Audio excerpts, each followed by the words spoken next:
got them both done. Looks pretty good. Does. Hey cats, what's happening? Got off our stimulus check. And, Got off your wallet. Huh? yeah, I got off the wallet. Spent some money on new skylights on the house. The old ones compromised, you know, and they got clouded over, and you could see moisture in between the panes. So.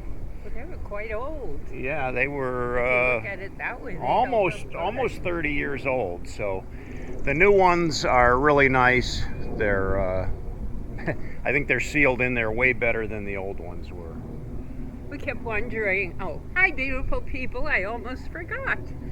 We kept wondering, where are all these Asian beetles coming from? Well, the installer found them. The stink bugs too, and yeah, they were coming in through the skylights. They just weren't sealed to the roof really well. There was just enough space where a bug could get in there. Well, these are sealed. There's no way anything's getting in there now. It's good. I don't like bugs in my house. Let's get out of the wind, huh? Yeah, that's a good idea.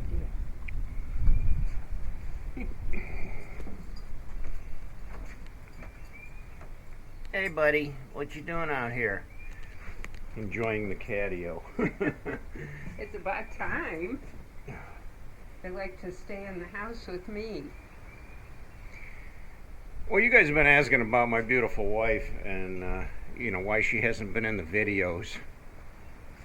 That's because I really don't live here. He has to call me and set it up for me to come. She's a big fibber too. She does live here. But she's been through an awful lot, and she's doing very well considering. But you know what? I stood up for myself. They had me come in, not next week, the week after, 3 days. Tuesday, Wednesday, Thursday. To the hospital. Yeah. I'm like, no, that's my time. Yeah. I'll get my treatment and that's it. So I canceled the test they wanted me to get. Canceled the next day. I said, I'll see you on Thursday. I'll be there for treatment. Yeah, see, this COVID thing has the hospital all in a turmoil. So instead of coming in there for one appointment on one day, now they've got her spread out to come 3 different days. So how does that help? You know, you want to spend as less amount of time at the hospital as possible. But no, they want us there even more now, and it's just ridiculous. So she just shut it all down and said, I'm going to show up one day. You do what you want to do on that day, and after that, we're done. I turned 3 days into one. I'm not dealing with that. Well, you guys got to know we spend an awful lot of time at the hospital, so. Always for some kind of test they want, you know, Yeah. get a CT, get an MRI. I know it's for my own good, but it gets out of hand so yeah, quick. it does. So anyway, she's doing very well, and Full seems of happy. piss and vinegar. Yeah, she's full of piss and vinegar, that's for sure. So I take it by seeing the title to my video, you thought maybe I was going to talk about the first time with my wife. No. This is going to be a biker video. Yeah, I was recently looking online, and I saw, you know, Dennis Kirk has a blog, and there was an article on there by Michael Lichter. Now, if you don't know Michael Lichter, he's a famous biker photographer. In fact, this is one of his photos right there, a Sturgis photo. And the article was called Sturgis in the 70s. And he was highlighting on a bunch of photos that he took in Sturgis during the 1970s. Made me think back to my very first time I ever went to Sturgis Rally. Now, I believe it was I think it was either in 1974, somewhere right in that ballpark. And I was just, you know, young, a guy at that time. Had a motorcycle, but I didn't ride it out there. I was actually taking a trip out to the Black Hills of South Dakota and had no idea that there was this biker rally out there. Well, you know, at the time I had a big interest in motorcycles and the motorcycle culture, but was kind of naive to a lot of the things going on, and really had no idea that they had this big rally in South Dakota. Had never really never really stood out to me, I guess, So, arrived there in Sturgis, and here the town is just taken over with motorcycles. Now, it just blew me away. I thought, oh my gosh, I just arrived in heaven. This is awesome. And it was interesting because when you look at Sturgis then and you look at Sturgis now, it's black and white. There's two different things there. When I first went to Sturgis, it was more like the Wild West. The saloons were saloons with the swinging bar doors, and the sidewalks, a lot of them were just like wooden decks. And it was a little rowdier than it is today. I think today it's very well controlled, very civilized, more family oriented. Back then it was all 100% biker. And back then they didn't have the hotels, the campgrounds, all the facilities. No Buffalo Chip back then, no Glencoe or any of those, Wild Bills. None of those things existed. It was wherever you could find a place to lay your head. So they allowed the bikers, well, I don't know whether they allowed them or not, but the bikers actually camped right there in the city park. It was just, wall-to-wall motorcycles, tents, sleeping bags laying on the ground, wherever you could find a place to lay down. And I remember riding in and out of Sturgis, heading out into the countryside there. Anywhere you'd see a pasture or a field, it would just be motorcycles and tents. Like an encampment where people would set up on private property.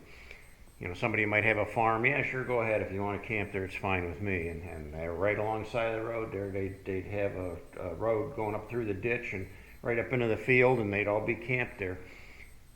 And I was just thrilled. I was like, oh my gosh, this is awesome. Now, to walk up and down the streets of Sturgis back then, too, the other thing that struck me was the bobbers. A lot of bobbers back in those days. You didn't see the big wheel baggers. There was no such thing. You did see some choppers, but a lot of them were like, these guys built these bikes and rode them there, and you didn't see, the street glides and all that stuff that are popular today. Nowadays, the Harley riders, they go buy a brand new Harley, and there's not much custom to it as there was in the old days. Not like riding an old hardtail bobber out to Sturgis, and they were just lined up along the curb there. I took a lot of pictures, and I sure wish I knew what happened to those pictures. I have no idea. Over the years, they've been lost somewhere, and I still think that gotta have them somewhere. What are they, in a shoebox somewhere? Stuffed in the attic? I don't know what I did with them, but I can't find those pictures anymore. But I took all kinds of pictures. Back then, they didn't have, all the street vendor stuff going on. If you wanted to buy a T-shirt, the pickup truck was pulled up on the side of the street there with a pickup truck piled full of T-shirts. And you got a Sturgis T-shirt, and the one size fits all, $5. Take it or leave it. I took one, and I think I still have it. It's pretty ratty. I don't even think I could wear it today. It's probably too small for me because back then I was just a thin young buck. Now I'm got some meat on my bones now, so no, that shirt won't fit me anymore. But I still have it because it wasn't called the Sturgis Rally. They didn't have the official logo or anything. I don't remember what was on the T-shirt, but it was called the Black Hills Classic back then. So, yeah, really good memories. Now, I'll tell you a little story that happened that time. I was with my ex, and we had just newly married at that time. We were just young kids. And we were a little early to drink beer, but we thought, well, let's get something to drink. Let's get a Coke or a Pepsi or something. So there was a little saloon right there along the sidewalk, and walked into the saloon, and lo and behold, everyone in the saloon was a Hell's Angel. They all had their cuts on. Every table, all the way down the bar, was all angels. And, right away, my first thought was, don't look at them, just, look at the bartender and order what you want. Well, we'll take a couple of Cokes, please.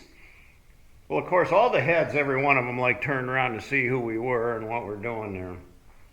And my ex was standing right there at the bar. And right in front of her was this tall, maybe about 9 inches tall, pink plastic thing that kind of resembled a rocket. Kind of went up round on the end, and there was a little hole in the top. Well, I've never seen one before. I'd never seen one before that, never saw one after that in my life. But when you pushed down on it, it clicked, and a toothpick popped out the top. So it was sitting on the bar right in front of her, and she wasn't paying no mind to it. One of the Hell's Angels sitting at the bar turned and leaned over and said, "Hey, lady, what's that thing in front of you there?" And she looked, and she just tried to ignore him, and they all laughed and chuckled. He said, What's that thing in front of you there? What's that remind you of?" And she said, "What?" They said, "That thing right there, that pink thing right in front of you there. What's that remind you of?" She reached over there and pushed down on it, and the toothpick popped out the top. She said, "Well, it looks like a toothpick dispenser to me." And they just roared laughing. And the one guy said, "Don't it remind you of a phallus?" Well, I don't even think she knew what that meant, but she got a little testy with them. And right away she started, well, I saw nothing but trouble, so I hate to be a pussy, but I turned around and walked out onto the sidewalk. And just stood out there thinking, okay, follow me, please. Don't argue with these angels in there. They're just going to want to stir up more trouble. Just walk out on the sidewalk. Well, she didn't. And I heard her in there. And I heard them laugh and roar and laugh and carrying on. She finally came out of there. She was red as a beet and she was furious. I guess they humiliated her to some degree. But hey, that's what you get, So anyway, yeah, back in the 70s, Sturgis was a different type of a monster back then. I like to say they were more, well, today, of course, they are old school, because anybody that was there in the 70s, definitely old school today. But back then, it was wild. It was like the Wild West. The guys would come out of the bar with their beer and walk down the street drinking a beer. And I actually saw one guy take his beer bottle and just smash it right there on the sidewalk and walk away. And there wasn't a lot of cops around there, to hold things in control either. I think they just kind of let it happen. Well, as you know, over the years, things just continue to get out of hand, and eventually, Deadwood got real crazy. And they shut Deadwood down. Bam. No more bikers in Deadwood. And I don't know how long they carried that on for, but eventually they were able to rebuild Deadwood, and now you go to Deadwood and it's all casinos in there, and a lot of money. A lot of money. A little different than it used to be. Well, anyway, that's my story for today. My first time ever going to Sturgis. Been there a lot of times after that. Rode the bike. Really got a lot of good memories, a lot of fun times. Met a lot of people. Got in a lot of trouble. Yeah, the Sturgis Rally. Well, thanks for watching. Thanks for joining us today. Thanks for coming along. If you haven't yet, subscribe to our videos. Okay. Keep coming back. There's more. There'll be more. Give me a thumbs up, and until next time, cats, ride hard and die free.